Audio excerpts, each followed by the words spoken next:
Saudaraku, omongan beberapa oknum pendukung rezim Jokowi yang menyatakan tidak ada lagi negara yang berhaluan komunisme adalah puncak kebohongan politik. Jadi mereka akan mengambil langkah pertama, meminta sidang istimewa MPR yang mungkin 1-2 pasal yang katanya perlu diperbaiki, yang mana saya juga tidak tahu.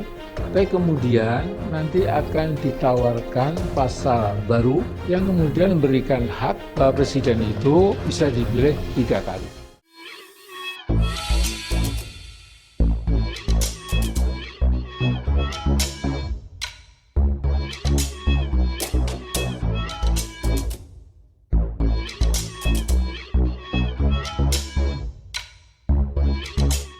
Tonton video ini sampai selesai agar Anda tidak gagal paham.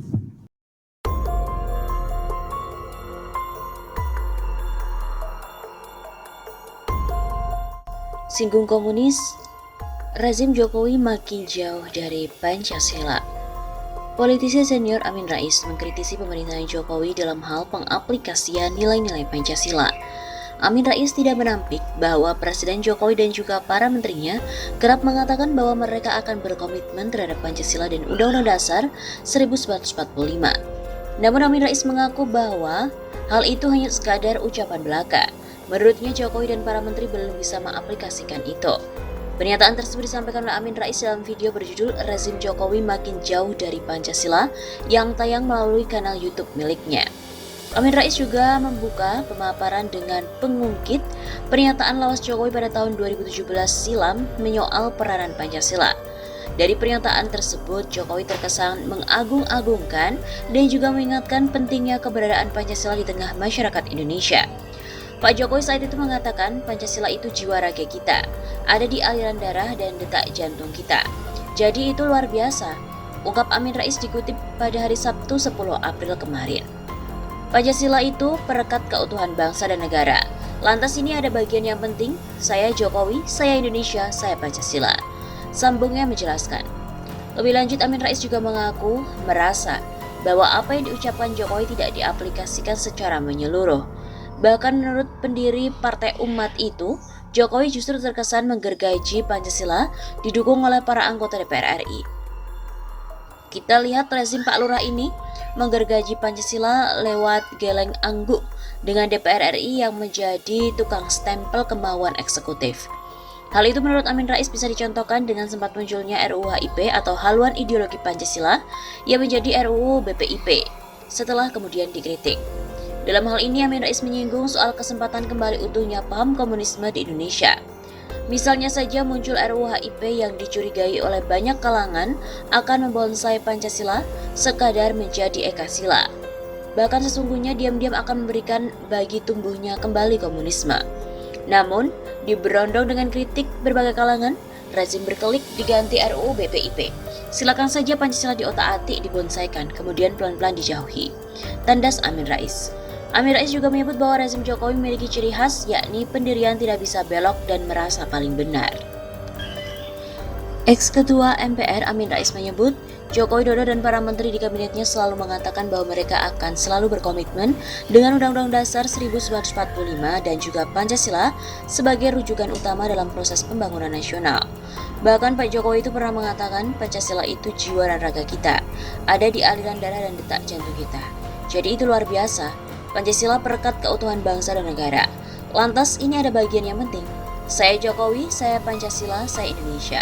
Ujar Amin Rais yang dikutip dari Gala Jabar dari kanal YouTube Amin Rais Official, Sabtu 10 April. Nah itu yang diucapkan Pak Jokowi menjelang 1 Juni 2017. Namun, Amin Rais menyebutkan rezim Jokowi tidak mampu mengaplikasikan ucapannya tersebut. Menurutnya, rezim Jokowi itu terkesan seperti menggergaji Pancasila. Hal tersebut tentunya didukung dengan keberadaan DPR yang ia anggap hanya sebagai tukang stempel. Kita lihat bersama rezim Pak Lurah ini, lantas menggergaji lewat geleng angguk dengan DPR RI yang sudah menjadi tukang stempel kemauan eksekutif. Menurutnya, hal itu dapat dibuktikan dengan keberadaan RUU HIP. RUU ini dicurigai oleh banyak kalangan membonsai Pancasila menjadi Ekasila gotong royong. Bukan itu saja, bahkan sesungguhnya diam-diam akan memberikan kesempatan untuk tumbuhnya kembali komunisme di negeri. Namun, setelah diberondong dengan berbagai kritikan dan koreksi dari berbagai pihak, pemerintah pun berkelit dan tidak mencabut RUU HIP itu. Menurutnya, kemudian mengganti RUU tersebut menjadi RUU BPIP.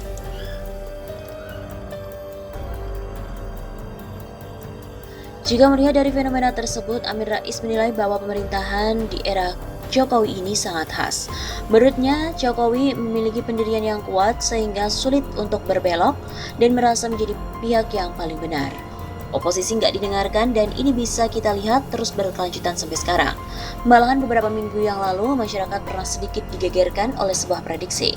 Saya juga termasuk yang membuat prediksi itu. Prediksi yang dimaksud Amin Rais adalah terkait dengan prediksi Jokowi yang akan kembali menjabat sebagai presiden untuk 3 periode. Bahwa diam-diam sesungguhnya ada rencana agar dimungkinkan sebuah sidang istimewa MPR yang di dalam amandemennya nanti itu akan membuat pasal baru mengganti pasal 7 terkait dengan presiden yang bisa dipilih sampai dengan 3 periode.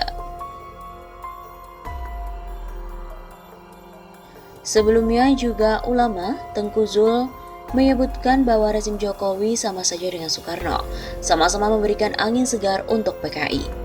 Wasekjen MUI, Ustadz Tengku Zulkarnain angkat bicara terkait dengan G30 SPKI. Menjadi bintang tamu di acara Indonesia Lawyers Club saat itu, Tengku Zulkarnain meyakini bahwa ideologi di Indonesia masih tetap ada, alias masih hidup. Adapun Tengku Zulkarnain menyepertikan ideologi komunis di Indonesia seperti penyimpangan seksual. Menurutnya, walaupun pada zaman Nabi Lut sudah dibasmi, namun kenyataannya masih tetap ada hingga saat ini. Misalnya perilaku kaum Lut, homo dan lesbi itu kan sudah mati, semua tetapi masih ada sampai sekarang. Ateis juga sudah dimatikan tapi sampai sekarang masih ada. Jadi yang mengatakan ideologi PKI itu mati, sama saja dengan menentang teori ilmiah. Selain itu, Tengku Zulkarnain juga meminta pemerintahan Joko Widodo saat ini disebut sama seperti di zaman pemerintahan Soekarno. Saya menilai pemerintahan saat ini mirip pemerintahan Bung Karno, memberi angin segar pada PKI dan komunis-komunis ini. Adapun Tengku Zulkarnain kemudian bercerita soal pemberontakan PKI yang dipimpin oleh Muso di Madiun meletus tahun 1948. Meski kemudian dibasmi, tetapi ideologi tersebut ternyata masih saja hidup. Tahun 1952 datang anak muda komunis di rumah Bung Karno, sebuah rumah yang diberikan oleh Faraj Marta. Diterimalah DNA Aidit. Bung Karno kemudian berubah karena dia berpikir nasionalis, agamis, religius, dan komunis. Jadi komunis ini diterima lagi oleh Soekarno.